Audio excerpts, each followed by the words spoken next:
Most players first learn about the new Mortal Shell Soul-like at the PC gaming show this summer, and if the trail looked good, then the several minutes of gameplay shown there could easily discourage the desire to follow the game. Not the best animation were striking, the sound lag and the excerpt chosen for demonstration did not at all reflect the essence of the game itself.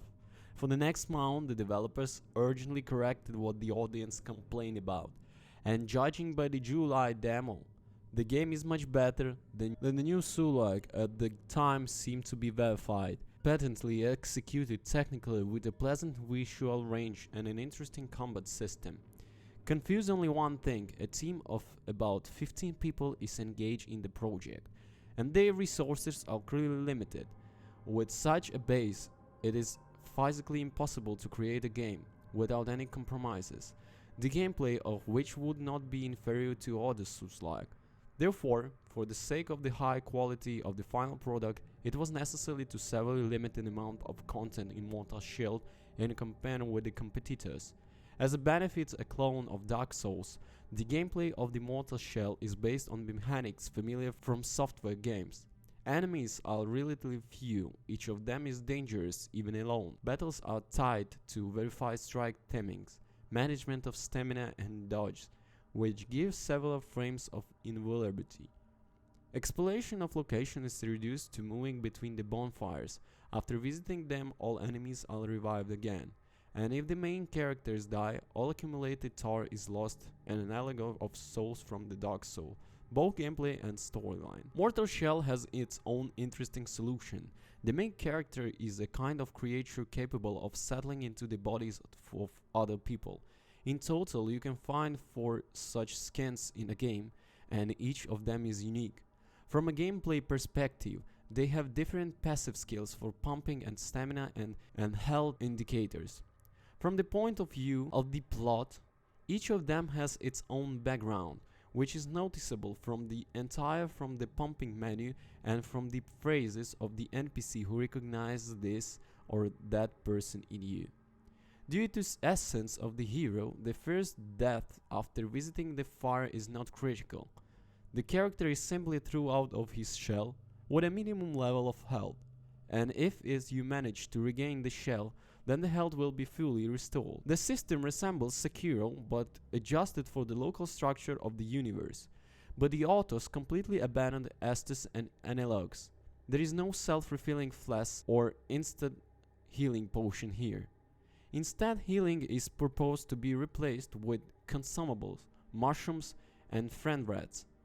Moreover, mushrooms periodically spawn, so it is difficult to remain without treating them all. We also got rid of shields and blocks in general. Instead, there is a petrification mechanic where the main character freezes in a place completely invulnerable to one of the or more attacks. The advantage of this system over a regular block is that petrification is triggered instantly. This is at any opportunity you can turn to stone in the process of lifting from the ground after a fall, during an unsuccessful somersault, and even during your own blown. At the same time, in the petrified state, the character not only does not consume stamina, but also restore it. There is no magic in Mortal Shell. Instead, each weapon has 2 special skills. For example, a 2-handed mace can be ignited for increased fire damage, or it can be used to perform a powerful EOE fire attack.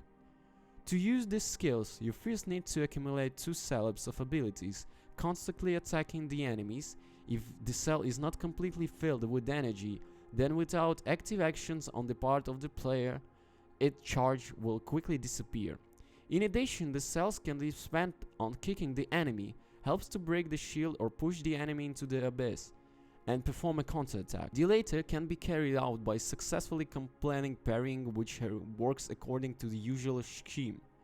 Timings are very important, and you can parry almost any attack, including from bosses. There are 4 types of counterattacks in total, between which you can switch right during the battle. Their damage is the same, and they open up as the campaign progresses. The difference between them is that each has its own particularity. The very first skills allow you to restore your health from a successful rupture, but there are more interesting cases. So one of the abilities after a counterattack places a killer mine on the target, which deals a lot of damage.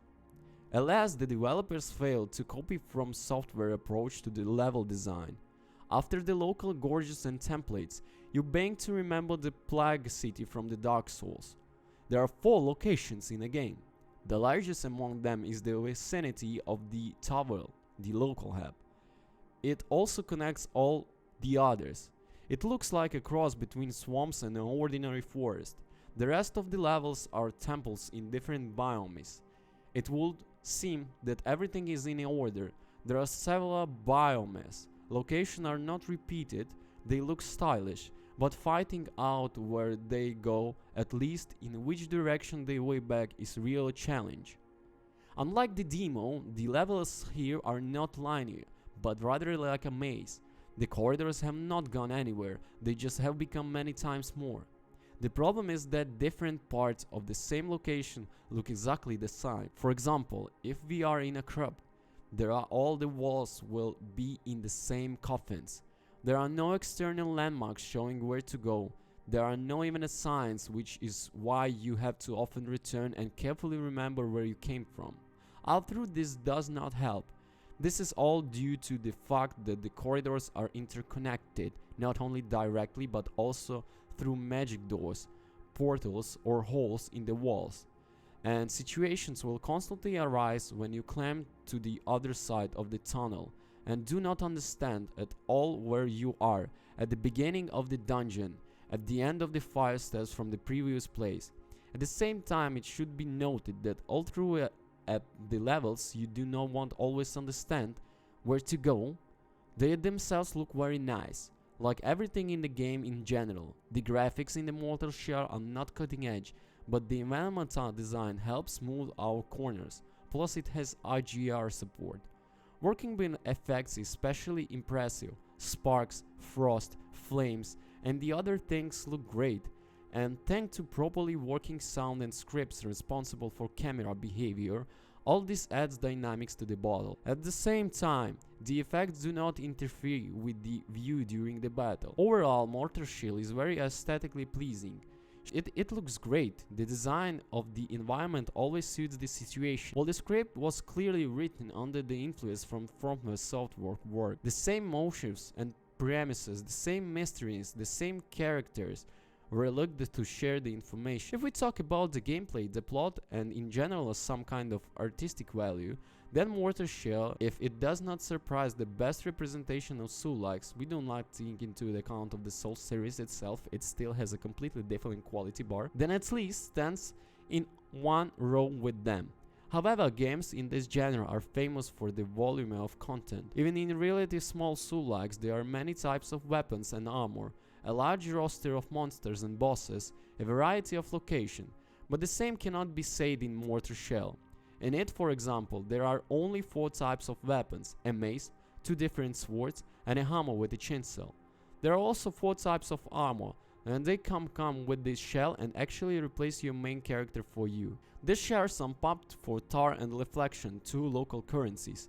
Moreover, the reflection do not disappear after the death. In the menu of improvements for each character, there are several passive skills, for example, increasing damage to lone enemies. Some have a profound effect on behavior in combat, and some not so much. There are about 10 such skills in total. And okay, even if there is not enough leveling characters and weapons, this is still enough for the passage of the story campaign, but only because the game itself ends before you pump at least half of all abilities. As already mentioned, there are only 4 locations in Mortal Shell, one of which is the vicinity of the hub, through which you can go all over the levels, and these levels are interesting. Entering a new location, you know what awaits you: icy crypts, a temple burned by fire and the heat. But even if you don't know where to go and what to do, each of the locations goes from the entrance to the boss. It goes if it takes a couple of hours, and sometimes even faster. It is also difficult to spend more than an hour on the bosses themselves, since they themselves are very simple even if they look impressive. Also, don't forget to comment and subscribe. So peace!